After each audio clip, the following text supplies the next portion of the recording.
बिस्मिल्लाहिर्रहमानिर्रहीम। दास्तान ईमान फरोशों की नई वीडियो पेश खिदमत है। तमाम दोस्तों से गुजारिश है कि वीडियो को लाइक करें, चैनल को सब्सक्राइब करें और बेल आइकन को प्रेस कर दें ताकि हर नई आने वाली वीडियो आपको वक्त पर मिलती रहे। अलबर्क ने आसफा को एक राज बना के रखा हुआ था। उसने अभी किसी को नहीं बताया था कि उसने दूसरी शादी कर ली है। दूसरी शादी मायूब नहीं थी, लेकिन वो डरता था कि दोस्त मजाक करेंगे कि इतना अरसा एक बीवी के साथ गुजारकर 40 साल की उम्र में नौजवान लड़की के साथ शादी कर ली, मगर ये भेद छुप ना सका। अली बिन सुफियान ने शहर में और फौजी कैंपों के इर्द गिर्द अपने जासूस फैला रखे थे। उसे ये इतलाएं मिल रही थी कि फौजी मेले के बाद शहर में भी जुआ और बदकारी बढ़ रही है। एक रोज एक सुरागरसा ने अली बिन सुफियान को ये रिपोर्ट दी कि गुज़श्ता 3 महीनों में उसने 4 बार देखा कि खादमुद्दीन अलबरक के घर से रात उस वक्त जब सब सो जाते हैं एक औरत सियाल बादे में लिपटी हुई निकलती है। वो थोड़ी दूर जाती है तो एक आदमी उसके साथ हो जाता है। सुरागरसा ने बताया कि 2 बार उसने यहीं तक देखा। तीसरी बार इसने उस औरत का पीछा किया। वो उस आदमी के साथ एक मकान में चली गई, वहां से कुछ देर बाद निकली और उस आदमी के साथ वापस चली गई।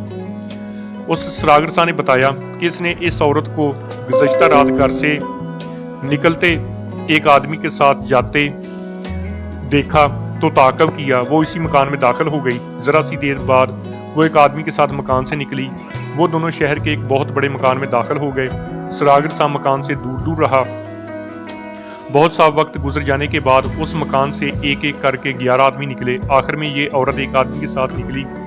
सुरागरसा अंधेरे से फायदा उठाते हुए इनके ताक़ब में गया। अलबरक के मकान से कुछ दूर आदमी एक और तरफ चला गया और औरत अलबरक के मकान में दाखिल हो गई। सुरागरसा अलबरक जैसे हाकिम के घर के मतलब कोई बात कहने की जरूरत नहीं कर सकता था, लेकिन अली बिन सुफियान की हिदायत और अहकाम बड़े ही सख्त थे। उसने अपने जासूसों, मुखबरों और सुरागरसानों से कह रखा था कि वो सुल्तान यूबी की किसी हरकत को शक से देखें तो भी उसे बताएं और वो किसी के रुतबे का लिहाज ना करें। जहां इन्हें किसी किस्म का शक हो, ख्वाह कितना ही मामूली क्यों ना हो, वो अली बिन सुफियान को तफसील से बताएं। ये सबक जासूसी की ट्रेनिंग में शामिल था कि जासूसी की कामयाबी का दारोमदार ऐसी ही हरकतों और बातों से होता है जिन्हें बेमानी समझकर नजरअंदाज कर दिया जाता है। उस सुरागरसा ने 4 मरतबा जो मुशाहदा किया था वो अली बिन सुफियान के लिए अहम था। वो अलबरक की बीवी को अच्छी तरह जानता था। वो ऐसी औरत नहीं थी कि रातों को किसी गैर मर्द के साथ बाहर जाए। अलबरक की कोई बेटी जवान भी नहीं थी। ये तो किसी को भी इल्म ना था कि अलबरक ने एक नौजवान लड़की के साथ शादी कर ली है। उसने इस मसले पर बहुत गौर किया। उसे ये ख्याल भी आ गया कि अलबरक उसका दोस्त है। उसे हक पहुंचता था कि इसके दोस्त के घर में कोई गड़बड़ है तो उसके लिए कुछ करे, मगर इसके जहन में जो सोच गालिब थी वो ये थी कि शहर में मशकूक औरतों का रिल्ला सा आ गया था। कहीं ऐसा तो नहीं कि अलबरक किसी बदकार औरत के चक्कर में आ गया हो। एक तरीका इसके दिमाग में आ गया। उसने अपने महकमे की एक औरत को इस रूह में अलबरक के घर में भेजा कि वो एक मजलूम औरत है, उसका खामन मर गया है और इसके बेटे आवारा हो गए हैं, लिहाजा इसकी आनत की है। हदायत के मुताबिक ये औरत उस वक्त अलबरक के घर में गई जब वो घर में नहीं था। दूसरी हदायत के मुताबिक वो सारे घर में फिरी तो उसे आसफा नजर आ गई। ये औरत अलबरक की पहली बीवी से मिली, अपनी फरियाद पेश की और कहा कि वो अलबरक की पहली बीवी अलबरक से इसकी सिफारिश करे। बातों में उसने कहा, आपकी बेटी की शादी हो गई है या अभी कुंवारी है? इसे जवाब मिला, ये मेरी बेटी नहीं है, मेरे खामद की दूसरी बीवी है। 3 महीने हुए उन्होंने शादी की है। अली बिन सुफियान के लिए ये इतला हैरानकुन थी। इसके दिल में यही शक पैदा हो गया कि रात को बाहर जाने वाली इसकी नई बीवी हो सकती है। अली ने एक और औरत के हाथ अलबरक की पहली बीवी को पैगाम भेजा कि वो उसे कहीं बाहर मिलना चाहता है, मगर अलबरक को पता ना चले। उसने ये भी कहला भेजा कि उनके घर के मुतालिक बहुत ही जरूरी बात करनी है। अली ने मुलाकात के लिए एक जगह भी बता दी और वक्त वो बताया जब अलबरक दफ्तर में मसरूफ होता था। वो आ गई। अली बिन सुफियान के दिल में इस मौजूद औरत का बहुत ही इहतराम था। उसने अलबरक की बीवी से कहा कि इसे मालूम हुआ है कि अलबरक ने दूसरी शादी कर ली है। बीवी ने जवाब दिया, खुदा का शुक्र है कि उसने दूसरी शादी की है, चौथी और 5वीं नहीं की। बातें करते करते अली बिन सुफियान ने पूछा, वो कैसी है? बहुत खूबसूरत है, बीवी ने जवाब दिया। शरीफ भी है? अली बिन सुफियान ने पूछा। आपको इस पर किसी किस्म का शक तो नहीं? कुछ देर तक वो गहरी सोच में पड़ी रही। अली ने कहा, अगर मैं ये कहूं कि वो कभी कभी रात को बाहर चली जाती है तो आप बुरा तो ना मानेगी? वो मुस्कुराई और कहने लगी, मैं खुद परेशान थी कि ये बात किससे करूं। मेरे खामद का ये हाल है कि इसका गुलाम हो गया है, मुझसे तो अब बात भी नहीं करता। मैं उस लड़की के खिलाफ खामद के साथ बात करूं तो वो मुझे घर से निकाल दे। وہ سمجھے گا کہ میں حسن سے شکایت کر رہی ہوں، یہ لڑکی صاف نہیں ہے، ہمارے گھر میں شراب کی بو بھی کبھی نہیں آئی تھی، اب وہاں مٹکے خالی ہوتے ہیں۔ شراب؟ علی بن سفیان نے چونک کر پوچھا، البرک شراب بھی پینے لگا ہے؟ صرف پیتا نہیں ہے، بیوی نے کہا، بد مست اور مدہوش ہو جاتا ہے۔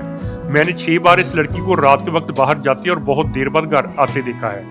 میں نے یہ بھی دیکھا ہے کہ جس رات لڑکی کو باہر جانا ہوتا ہے اس رات البرک بے ہوش ہوتا ہے، صبح بہت دیر سے اٹھتا ہے۔ لڑکی بدماش ہے، اسے دھوکہ دے رہی ہے۔ لڑکی بدماش نہیں، علی بن سفیان نے کہا، وہ جاسوس ہے، وہ البرک کو نہیں قوم کو دھوکہ دے رہی ہے۔ جاسوس؟ بیوی نے چونک کر کہا، میرے گھر میں جاسوس؟ وہ اٹھ کھڑی ہوئی، دانت پیس کر بولی، آپ جانتے ہیں کہ میں شہید کی بیٹی ہوں۔ البرک پکا مسلمان تھا، اس نے زندگی اسلام کے نام پر وقف کر رکھی تھی۔ میں بچوں کو جہاد کے لیے تیار کر رہی ہوں اور آپ کہتے ہیں کہ میرے بچوں کا باپ ایک جاسوس لڑکی کے قبضے میں آ گیا ہے۔ میں اپنے بچوں کے باپ کو قربان کر سکتی ہوں، قوم اور اسلام کو قربان ہوتا نہیں دیکھ سکتی، میں دونوں کو قتل کر دوں گی۔ علی بن سفیان نے اسے بڑی مشکل سے ٹھنڈا کیا اور اسے سمجھایا کہ ابھی یہ یقین کرنا ہے کہ یہ لڑکی جاسوس ہے اور یہ بھی دیکھنا ہے کہ البرک بھی جاسوسوں کے گروہ میں شامل ہو گیا ہے، جیسے شراب پلا کر صرف استعمال کیا جا رہا ہے۔ اس عورت کو یہ بھی بتایا گیا کہ جاسوس کو قتل نہیں گرفتار کیا جاتا ہے اور ان کے دوسرے ساتھیوں کے متعلق پوچھا جاتا ہے۔ علی بن سفیان نے اسے کچھ ہدایات دی اور اسے کہا کہ وہ لڑکی کی ہر حرکت پر نظر رکھے۔ یہ عورت چلی گئی۔ یوں معلوم ہوتا تھا جیسے علی بن سفیان کی ہدایات پر ٹھنڈے دل سے عمل کرے گی، مگر اس کی چال اور اس کے انداز سے یہ بھی معلوم ہوتا تھا کہ کسی بھی وقت بے قابو ہو جائے گی۔ وہ حرم کی عورت نہیں تھی، وہ خاوند کی وفادار بیوی اور ملک و ملت پر جان نثار کرنے والی قوم کی بیٹی تھی۔ خادم الدین البرک اور علی بن سفیان صرف رفیق کار ہی نہیں تھے، ان کی گہری دوستی بھی تھی۔ وہ ہم عمر تھے، انہوں نے کٹھے مار کے لڑے تھے، دونوں سلطان یوبی کے پرانے ساتھی تھے۔ اتنی گہری دوستی کے باوجود البرک نے علی بن سفیان سے دوسری شادی چھپا رکھی تھی۔ علی کو معلوم ہوا تو اس نے البرک کے ساتھ اس ضمن میں کوئی بات نہیں کی۔ وہ اس کی بیوی کی وساست سے اس کے گھر کا معاملہ حل کرنے کی کوششوں میں لگا ہوا تھا۔ اس نے البرک کے مکان اور اس مکان کے درمیان اپنی جاسوسوں میں اضافہ کر دیا تھا، جہاں البرک کی نئی بیوی رات کو جایا کرتی تھی۔ البرک کی پہلی بیوی کے ساتھ باتیں کی، یہ 2 راتیں گزر گئی تھی، لڑکی باہر نہیں نکلی تھی۔ جاسوس پوری رات بیدار رہتے تھے۔ تیسری رات نصف شب سے ذرا پہلے علی بن سفیان گہری نیند سویا ہوا تھا۔ اس نے اپنے عملے اور اپنے ملازموں سے کہہ رکھا تھا کہ وہ جب چاہیں اسے جگا سکتے ہیں۔ وہ ان حاکموں سے مختلف تھا جو کسی کے آرام میں مخل ہونے کی اجازت نہیں دیتے تھے۔ اس رات علی کو ملازم نے گہری نیند سے بیدار کیا اور کہا، عمر آیا ہے، گھبرایا ہوا ہے۔ علی بن سفیان کمان سے نکلے ہوئے تیر کی طرح کمرے سے نکلا، صحن 2-3 چھلانگوں میں عبور کیا اور ڈیوڑی سے باہر نکل گیا۔ اس کے عملے کا ایک آدمی باہر کھڑا تھا، اس نے کہا، ملازم کو دوڑائیں، 10-12 سوار فوراً منگوائیں، اپنا گھوڑا جلدی تیار کریں، پھر آپ کو بتاتا ہوں کہ کیا ہوا ہے۔ علی بن سفیان نے ملازم کو 14 مسلح سوار اور اپنا گھوڑا اور تلوار لانے کو دوڑایا اور عمر سے پوچھا، کہو کیا بات ہے۔ عمر اور ازر نام کے 2 جاسوس آصفہ کو دیکھنے کے لیے متعین تھے۔ علی بن سفیان نے انہیں حکم دے رکھا تھا کہ لڑکی گھر سے نکل کر کہیں جائے تو اسے فوراً اطلاع دی جائے۔ عمر بڑی خطرناک اطلاع لے کر آیا۔ اس نے بتایا کہ تھوڑی دیر گزری، البرک کے گھر سے سیاہ چادر میں سر سے پاؤں تک لپٹی ہوئی ایک عورت نکلی۔ 50-60 گز آگے گئی تو البرک کے گھر سے اسی لباس میں ایک اور عورت نکلی۔ وہ بہت تیز اگلی عورت کے پیچھے چلی گئی۔ جب اسے ذرا دور رہ گئی تو اگلی عورت رک گئی۔ دونوں جاسوس چھپے ہوئے تھے، انہیں کوئی دیکھ نہ سکا، وہ تعاقب بھی چھپ کر کرتے تھے۔ دونوں عورتوں میں نہ جانے کیا بات ہوئی، ان میں سے ایک نے تالی بجائی، کہیں قریب سے ایک آدمی نکلا، اس نے بعد میں آنے والی عورت کو پکڑنا چاہا، عورت نے اس پر کسی ہتھیار کا وار کیا جو اندھیرے میں نظر نہیں آتا تھا۔ اس آدمی نے بھی اس پر کسی ہتھیار سے وار کیا۔ جو عورت پہلے آئی تھی اس کی آواز سنائی دی، اسے اٹھا کر لے چلو۔ دوسری عورت نے اس پر وار کیا، اس کی چیخ سنائی دی۔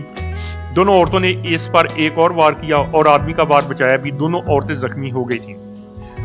عمر علی بن سفیان کو اطلاع دینے دوڑ پڑا، آزر وہیں چھپا رہا، اسے یہ دیکھنا تھا کہ یہ لوگ کہاں جاتے ہیں۔ علی بن سفیان نے اس قسم کے ہنگامی حالات کے لیے تیز رفتار اور تجربہ کار لڑاکا سواروں کا ایک دستہ تیار رکھا ہوا تھا۔ یہ سوار اپنے گھوڑے کے قریب سوتے تھے، زینے اور ہتھیار ان کے پاس رہتے تھے۔ انہیں یہ مشق کرائی جاتی تھی کہ رات کے وقت ضرورت پڑنے پر وہ چند منٹوں میں تیار ہو کر ضرورت کی جگہ پہنچے۔ وہ اس قدر تیز ہو گئے تھے کہ علی بن سفیان کے ملازم نے دستے کے کماندار کو اطلاع دی کہ 14 سوار بھیج دو، تو وہ علی بن سفیان کے کپڑے بدلنے اور اس کا گھوڑا تیار ہونے تک پہنچ گئے۔ علی بن سفیان کی قیادت اور عمر کی رہنمائی میں وہ واردات کی جگہ پہنچے۔ 2 سواروں نے ہاتھوں میں ڈنڈوں کے ساتھ تیل میں بھیگے ہوئے کپڑوں کی مشلیں تھیں۔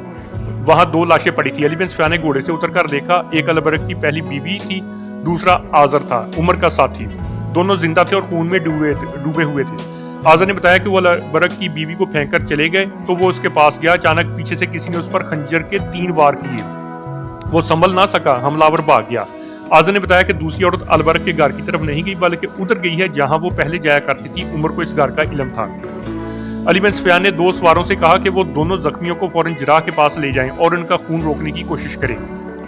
बाकी सवारों को वो उमर की रहनुमाई में उस मकान की तरफ ले गया जहां आसफा पहले कई बार जाते देखी गई थी। वो पुराने जमाने का बड़ा मकान था, उससे मुल्हक कई और मकान थे। पछवाड़े से घोड़ों के हनहनाने की आवाज आई। अली ने अपने सवारों को मकान के दोनों तरफ से पीछे भेजा। 2 सवारों को मकान के सामने खड़ा कर दिया और कहा कि कोई भी अंदर से निकले तो इसे पकड़ लो, भागने की कोशिश करे तो पीछे से तीर मारो और खत्म कर दो। सवार अभी चक्कर काट कर पछवाड़े की तरफ जा ही रहे थे कि दौड़ते घोड़ों के टापू सुनाई देने लगे। अली बिन सुफियान ने एक सवार से कहा, सर पट जाओ, अपने कमांडर से कहो कि इस मकान को घेरे में लेकर अंदर दाखिल हो जाएं, अंदर के तमाम अफराद को गिरफ्तार कर ले। सवार कैंप की तरफ रवाना हो गया। अली बिन सुफियान ने बुलंद आवाज से अपने जासूसों को हुक्म दिया, ईड़ लगाओ, ताकब करो, एक दूसरे को नजर में रखो। और उसने अपने घोड़े को ईड़ लगाई। ये रसाले के चुने हुए घोड़े थे और इनके सवार सुल्तान यूबी से कई बार खराजे तहसीन हासिल कर चुके थे। मफरूर भी शाहसवार मालूम होते थे। उनके घोड़ों के टापू बताते थे कि अच्छी नस्ल के बहुत तेज दौड़ने वाले घोड़े हैं।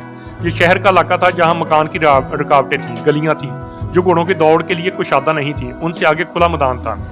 अंधेरे में घोड़े नजर नहीं आते थे, उनकी आवाजों पर ताकब हो रहा था। वो जब खुले मैदान में गए तो उनका छुपना मुश्किल हो गया। उफक के पस मंजर में वो सायों की तरह साफ नजर आने लगे। वो 4 थे। उन्होंने कमोबेश 100 गज का फासला हासिल कर लिया था। वो पहलू बे पहलू जा रहे थे। अली बिन सुफियान के हुक्म पर 2 सवारों ने इसी रफ्तार से घोड़े दौड़ाते हुए तीर चलाए। तीर शायद खता गए थे, भागने वाले दानिशमंद मालूम होते थे। तीर उनके करीब से या दरमियान से गुजरे तो उन्होंने घोड़े फैला दिए। वो कट्ठे जा रहे थे, उनके घोड़े खुलने लगे। नहायत अच्छे तरीके से घोड़े एक दूसरे से खासे दूर हट गए। अली बिन सुफियान का दस्ता बहुत तेज सा, फासला कम होता जा रहा था, मगर भागने वालों के घोड़े और ज्यादा एक दूसरे से हटते जा रहे थे। आगे खजूरों के पेड़ों का झुंड आ गया। उनके घोड़े वहां इस तरह एक दूसरे से दूर हट गए कि 2 दाएं तरफ और 2 खजूरों के बाएं तरफ हो गए। ये जगह ऊंची थी, घोड़े ऊपर उठे और गायब हो गए। ताकब करने वाले बुलंदी पर गए तो उन्हें आगे जो भागते साए नजर आए वो एक दूसरे से बहुत ही दूर हो गए थे। फिर वो इतनी दूर हो गए कि उनके रुख ही बदल गए। अली बिन सुफियान जान गया कि वो इसके सवार को मुंतशिर करना चाहते हैं। अली ने बुलंद आवाज से कहा, सवार के पीछे तकसीम हो जाओ, एक दूसरे को बता दो, ईड़ लगाओ, फासला कम करो, कमानों में तीर डाल लो। सवार तकसीम हो गए। सब ने कंधों से कमाने उतारकर तीर डाल लिए और तकसीम होकर एक एक घोड़े के पीछे गए। इनके घोड़ों की रफ्तार और तेज हो गई। टापुओं के शोरगुल में कमानों से तीर निकलने की आवाजें सुनाई दी। किसी ने ललकार का कहा, एक को मार लिया, घोड़ा बेकाबू हो गया है। उधर अली बिन सुफियान के साथ जो 2 सवार थे उन्होंने बेशक वक्त तीर चलाए। अंधेरे में तीर खता जाने का डर था और तीर खता जा भी रहे थे। फिर भी उन्होंने एक और घोड़े को निशाना बना लिया। ये घोड़ा बेकाबू होकर और घूमकर पीछे को आया। एक सवार ने इसकी गर्दन में बर्छी मारी, दूसरे ने अपने घोड़े से झुककर इसके पेट में बर्छी दाखिल कर दी, मगर घोड़ा तवाना था, गिरा नहीं। सवार जिंदा पकड़ना था। अली के एक सवार ने बाजू बढ़ाकर एक सवार की गर्दन जकड़ ली। नीचे घोड़ा जख्मी था, वो रुकते रुकते रुक गया। इस पर एक आदमी सवार था और एक लड़की जिसे सवार ने आगे बैठा रखा था। लड़की शायद बेहोश थी। सहरा की तारीक रात में अब किसी सरपट दौड़ते घोड़े के टापू सुनाई नहीं देते थे। सवारों की आवाजें और दुलकी चलते घोड़ों के टापू सुनाई देते थे। सवार एक दूसरे को पुकार रहे थे। इनकी आवाजों से पता चलता था कि उन्होंने भागने वालों को पकड़ लिया है। अली बिन सुफियान ने सबको इकट्ठा कर लिया। भागने वाले पकड़े गए थे। इनके 2 घोड़े जख्मी थे। इन घोड़ों को मरने के लिए सहरा में छोड़ दिया गया। भागने वाले 5 से 4 आदमी और एक लड़की। लड़की गिर पड़ी थी। भागने वालों में से एक ने कहा, हमारे साथ तुम जो सलूक करना चाहो कर लो, मगर ये लड़की जख्मी है, हम उम्मीद रखेंगे कि तुम इसे परेशान नहीं करोगे। एक घोड़े की जीन के साथ मशल बंधी हुई थी। खोलकर जलाई की लड़की को देखा गया। बहुत ही खूबसूरत और नौजवान लड़की थी। इसके कपड़े खून से सुर्ख हो गए थे। उसके कंधे पर गर्दन के करीब खंजर का गहरा जख्म था। इससे इतना खून निकल आया था कि लड़की का चेहरा लाश की तरह सफेद और आंखें बंद हो गई थी। अली बिन सुफियान ने जख्म में एक कपड़ा ठूंसकर ऊपर एक और कपड़ा बांध दिया और उसे घोड़े पर डालकर सवार से कहा कि जल्दी जरा तक पहुंचो। वहां जल्दी का तो सवाल ही नहीं था। वो शहर से मीलों दूर निकल गए थे। कैदियों में एक बूढ़ा था। ये काफिला जब कहरा पहुंचा तो सुबह तुलू हो रही थी। सुल्तान को रात के वाक़े की इत्तला मिल गई थी। अली बिन सुफियान अस्पताल गया। जरा और तबीब लड़की की मरहम पट्टी में और होश में लाने में मसरूफ थे। सवार ने उसे थोड़ी देर पहले पहुंचा दिया था। अलबरक की पहली बीवी और आज़र होश में आ गए थे, मगर उनकी हालत तसल्लीबख्श नहीं थी। सुल्तान अय्यूबी अस्पताल में मौजूद था। उसने अली बिन सुफियान को लॉक करके कहा, मैं बहुत देर से यहाँ हूँ, मैंने अलबरक को बुलाने के लिए आदमी भेजा तो उसने अजीब बात बताई है। वो कहता है कि अलबरक होश में नहीं, इसके कमरे में शराब के प्याले और सराही पड़ी है। क्या वो शराब भी पीने लगा है? उसे इतना भी होश नहीं कि इसकी बीवी घर से बाहर जख्मी पड़ी है। मैंने उसकी बीवी से अभी कोई बात नहीं की, तबीब ने मना कर दिया है। इसकी एक नहीं दो बीवियां जख्मी हैं। अली बिन सुफियान ने कहा, ये लड़की जिसे हमने सहरा से जाकर पकड़ा है अलबरक की दूसरी बीवी है। जरा जख्मियों को बोलने के काबिल होने दे, हमने बहुत बड़ा शिकार मारा है। अलबरक सूरज निकलने के बाद जागा। मुलाजिम के बताने पर वो दौड़ता आया। उसकी दोनों बीवियां जख्मी पड़ी थी। उसे चारों जासूस दिखाए गए। वो बूढ़े को देखकर बहुत हैरान हुआ। उसे वो आसफा का बूढ़ा खामद समझता रहा था। सुल्तान अय्यूबी ने यह वारदात अपनी तहवीर में ले ली, क्योंकि ये जासूसों के पूरे गिरोह की वारदात थी और इसमें इसका मोतमिद मुलव्वस था, जिसे फौज के तमाम राज और आइंदा मंसूबे मालूम थे। यूं ही जख्मी बयान देने के काबिल हुए, उनसे बयान लिए गए। इनसे ये कहानी यूं बनी कि अलबरक की पहली बीवी को जब अली बिन सुफियान ने बताया कि इसके खामद की दूसरी बीवी मुश्तबा चाल चलन की है और वो जासूस मालूम होती है, तो वो सख्त गुस्से के आलम में घर चली गई। वो अपने खामद को और आसफा को कत्ल कर देना चाहती थी, लेकिन अली बिन सुफियान ने उसे कहा था कि जासूसों को जिंदा पकड़ा जाना है ताकि इनके छुपे हुए साथियों का सुराग लगाया जा सके। उसने अपने आप पर काबू पाया और आसफा पर गहरी नजर रखने लगी। उसने रात का सोना भी तर्क कर दिया।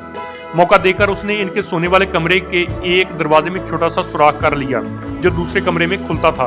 रात को इस सुराख में से इन्हें देखती रहती थी।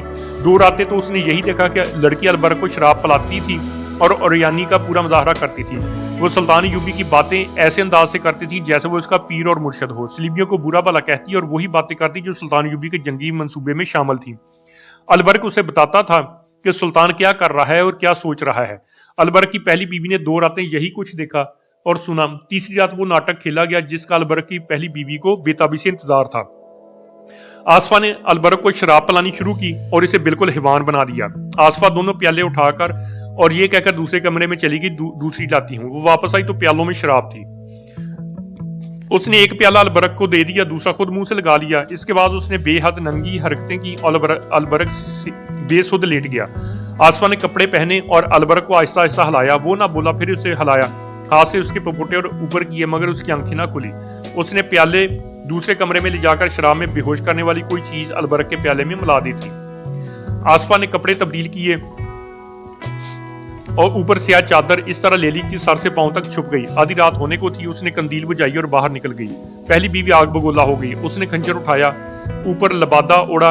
वो कमरे से निकलने लगी तो देखा कि आसफा एक मुलाजमा के साथ खुसर फुसर कर रही थी। इससे पता चला कि मुलाजमा को उसने साथ मिला रखा था। आसफा बाहर निकल गई। मुलाजमा अपने कमरे में चली गई। पहली बीवी बड़े दरवाजे से बाहर निकल गई। वो तेज से चलती आसफा के ताकब में गई। वो उसके कदमों की आहट पर जा रही थी। वो सिर्फ ये देखना चाहती थी कि वो कहाँ जा रही है। आसफा को शायद इसके कदमों की आहट सुनाई दी थी। वो रुक गई। पहली बीवी अंधेरे में अच्छी तरह देख न सकी। वो आसफा के करीब चली गई और रुक गई। अचानक आमने सामने आ जाने से पहली बीवी फैसला न कर सकी कि क्या करे। उसके मुंह से निकल गया, कहाँ जा रही हो आसफा? पहली बीवी को मालूम न था कि लड़की की हिफाजत के लिए एक आदमी छुप छुप कर इसके साथ जाता है जो किसी को नजर नहीं आता। आसफा ने अपने हाथ पर हाथ मारा और अलबरक की पहली बीवी से हंसकर कहा, आप मेरे पीछे आई हैं या कहीं जा रही हैं? इतने में पीछे से किसी ने पहली बीवी को बाजुओं में जकड़ लिया, मगर इस औरत ने गिरफ्त मजबूत होने से पहले ही जिस्म को जोरदार झटका दिया और आजाद हो गई। उसने तेजी से खंजर निकाल लिया। उसके सामने एक आदमी था। औरत ने इस पर वार किया जो वो बचा गया। आदमी ने ऐसा वार किया कि खंजर औरत के पहलू में उतर गया। उस आदमी ने देख लिया था कि औरत के पास खंजर है। वो फौरन पीछे हट गया। पहली बीवी ने आसफा पर हमला किया और खंजर उसकी गर्दन और कंधे के दरमियान उतार दिया। लड़की ने जोर से चीख मारी। आसफा गिर पड़ी थी।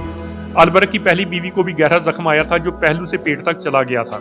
वो डगमगाने लगी। वो आदमी आसफा को उठाकर कहीं चला गया। अली बिन सुफियान के 2 जासूस उमर और आजर छुपकर देख रहे थे। इन्हें मालूम नहीं था कि दूसरी औरत कौन है। उमर उस आदमी के पीछे छुप छुप कर गया जो आसफा को उठा ले गया था।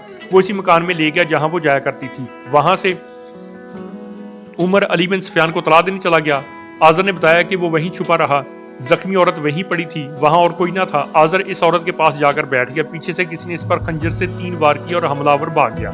आजर वहीं बेहोश हो गया। शाम तक अलबरक की पहली बीवी और आजर की हालत बिगड़ गई। जिराहों और तबीबों ने बहुत कोशिश की मगर वो जिंदा ना रह सके। अलबरक की बीवी ने अली बिन सुफियान से कहा था कि मैं अपने खामद को कुर्बान कर सकती हूँ, कौम और मुल्क की इज्जत को कुर्बान होता नहीं देख सकती। उसने कौम के नाम पर जान दे दी। सुल्तान यूबी के हुक्म से खातमुद्दीन अलबरक को कैद खाने में डाल दिया गया। उसने यकीन दिलाने की हर मुमकिन कोशिश की कि उसने ये जुर्म दानिस्ता नहीं किया, वो इन लोगों के हाथों में बेवकूफ बन गया था। मगर ये साबित हो चुका था कि उसने हुकूमत और फौज के राज शराब और हसीन लड़की के नशे में दुश्मन के जासूसों तक पहुंचा दिए हैं।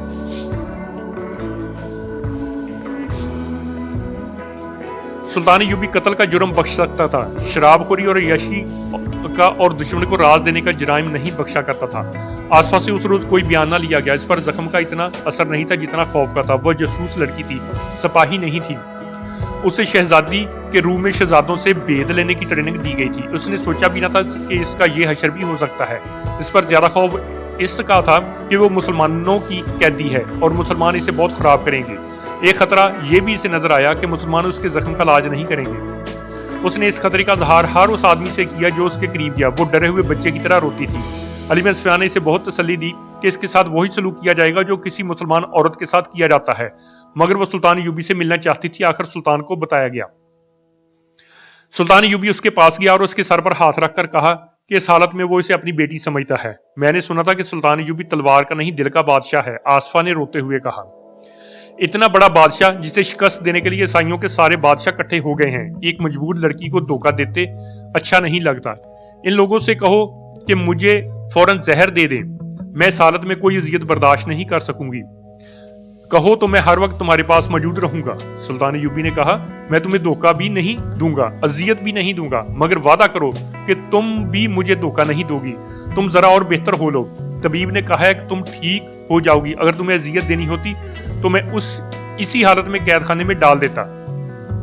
तुम्हारे जख्म पर नमक डाला जाता। तुम चीख चीख और चला चला कर अपने जुर्म और अपने साथियों से पर्दे उठाती। मगर हम किसी औरत के साथ ऐसा सलूक नहीं किया करते। अलबर की बीवी मर गई है, लेकिन तुम्हें जिंदा रखने की पूरी कोशिश की जा रही है। मैं ठीक हो जाऊंगी तो मेरे साथ क्या सलूक करोगे? उसने पूछा। यहाँ तुम्हें कोई मर्द इस नजर से नहीं देखेगा कि तुम एक नौजवान और खूबसूरत लड़की हो। सुल्तान यूबी ने कहा, तुम ये खदशा दिल से निकाल दो। तुम्हारे साथ वही सलूक होगा जो इस्लामी कानून में लिखा है।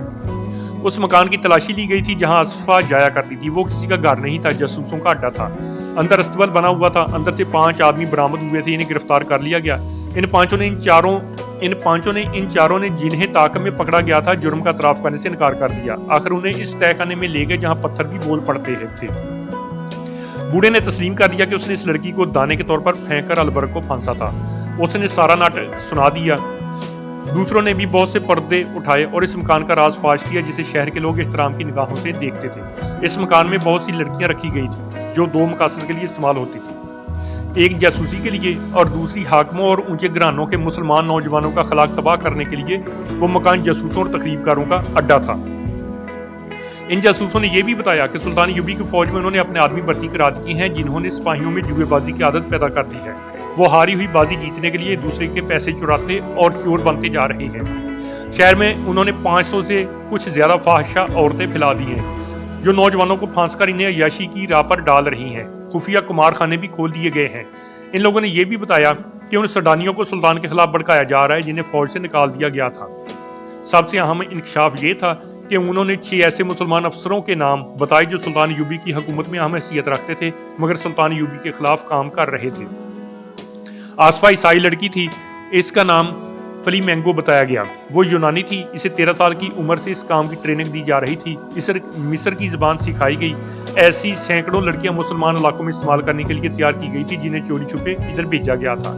इस लड़की ने भी कुछ न छुपाया। 15 रोज बाद इसका जख्म ठीक हो गया। उसे जब बताया गया कि उसे सजाए मौत दी जा रही है तो उसने कहा, मैं खुशी से ये सजा कबूल करती हूँ। मैंने सलीम का मिशन पूरा कर दिया है। इसे जिलाद के हवाले कर दिया गया। दूसरों की अभी जरूरत थी। इनकी निशानदेही पर चंद और लोग पकड़े गए जिनमें चंद एक मुसलमान भी थे। इन सब को सजाए मौत दी गई। अलबरक को 100 बैद की सजा दी गई जो वो बर्दाश्त न कर सका और मर गया। इसके बच्चों को सुल्तान यूबी ने सरकारी तहवील में ले लिया। इनके लिए सरकारी खर्च पर मुलाजमा और अतालीक मुकर्रर किए गए। वो अलबरक के बच्चे नहीं, एक मुजाहिद के बच्चे थे। उनकी माँ एक मुजाहिदा के बच्चे थे। इनकी माँ शहीद हो गई थी। आज की ये वीडियो यहीं पर ख़त्म होती है। ये कहानी अब बहुत तेज़ी के साथ आगे सनसनीखेज मराहल में दाखिल हो रही है। नई वीडियो के साथ जल्द ही दोबारा हाजिर होंगे। अल्लाह हाफिज।